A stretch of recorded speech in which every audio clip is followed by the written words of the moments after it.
And when you do that, you're going to realize that your tongue, the back and sides of your tongue, stay in that position almost all the time. It is where the back of the tongue stabilizes to allow the tip to do its job for speech. And we know that tip has to move up and down quite rapidly. Straw number 1 then requires very little ability to retract the tongue, and pretend that you're drinking from it right now with me. You might feel your lips round, you'll feel your tongue retract, you'll feel your jaw go into a slightly narrowed area. But when you get to straw number 8, which is a connector straw, and it looks like this, I want you to pretend to drink with me now and feel what happens.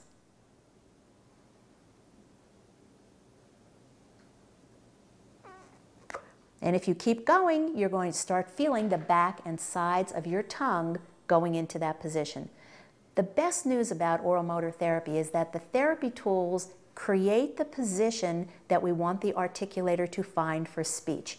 We don't have to explain these positions to children because many of our clients can't understand where they should place their tongue. The tools assist in the placement of that tongue and the jaw and the lips for speech production. So that's why it's just become such a wonderful addition to my therapy. The last tool that I want to show you is brand new. It's just started, we just developed it, and it's so exciting to see this because so many of our clients are unable to lateralize tongue tip. For those of you who are thinking about tongue lateralization, I know that there are some therapists that consider this to be tongue tip lateralization or tongue lateralization. And well, that unfortunately is not lateralization. That is a tongue wag and has absolutely nothing to do with speech.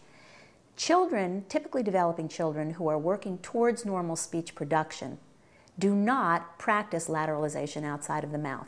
They practice it inside the mouth. So working outside of the mouth really doesn't have a lot of transfer to speech production. What we want to do is get that tongue lateralizing inside of the mouth, not only because that is a prerequisite for tongue tip elevation, but because you have to be able to lateralize your tongue tip back for safe feeding, to position food there and to chew it and to clean out your teeth after you've swallowed. So it's very important that you have that tongue tip lateralization. And it has been a difficult task for many of our clients until the creation of these two tools. This first one is called the tongue tip lateralization tool, and it is used again in a hierarchy of movement. There are actually 15 pages of directions that come with these two little tools because we also have to include IEP goals and what we're looking for. This is based on jaw height number 5. You would have the client bite this at the back of the mouth and then take the tongue tip to move the little ball, and that will create the tactile impression or the tactile position for tongue tip lateralization. Let me show it to you. And then we would do it on the other side. For many of you, you've also been thinking, as I've been showing you this tool, I wonder if that could stretch the frenum, and the answer is yes. The second tool, which also deals with tongue tip, is not working on lateralization because we've already achieved that skill. Now we want to elevate and depress the tongue tip. And this movement we know is used repetitively during speech sound production. Rapid movement of the tongue tip for T, D, L, N, S, Z, SH, CH, J, and in some cases the the vocalic sound, which is difficult for so many of our clients. With this tool, what we're going to do is just place it at midline between the front teeth and use our tongue tip to move the ball up and then to move that ball down. Let me take a look at that again. So once again, oral motor therapy, muscle-based therapy does not replace anything you are doing. It is an adjunct which will help so many of our clients who are primary tactile learners, who are children who have not responded to traditional articulation therapy. The other part is that it's fun.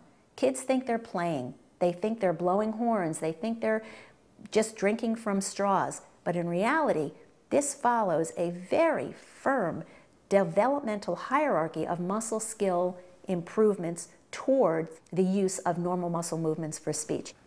In conclusion, if you have gotten excited about any of the techniques that I've described to you or about this brand new and very exciting field of oral motor muscle-based therapy, I would ask you to please visit our website, talktools.net.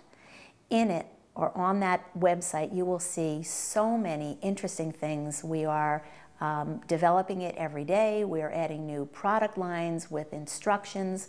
And if, in fact, this concept of using therapy tools in a hierarchy that follow normal development is interesting to you, please come and check these things out.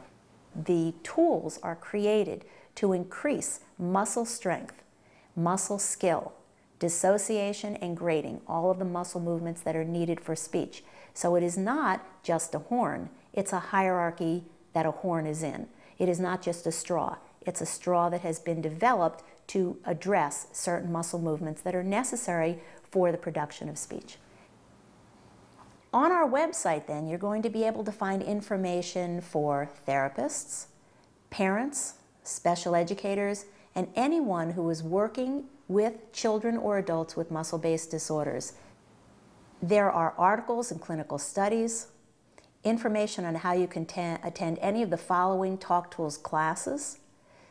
Many of these classes are also put on video so that you can learn about our techniques without having to attend a live presentation, and at the same time you can receive ASHA CEUs. There's also a section on the website for parents and therapists to ask and to have answers for their oral motor questions. You can email us and say, I have a client who, and we will try, based on the information that you give us, to give you therapy suggestions that might be appropriate. And the last area that you might want to take a look at is information about our products. I hope that you are as excited about this new field of muscle-based articulation therapy as we are. We have had such successes with working with both children and adults, and I hope that you will try some of these activities, look into it a little bit more, and experience for yourself the incredible success rates that we've been able to have using these therapy tools. I wish you good success and a lot of fun learning how to use oral motor exercises to improve speech clarity.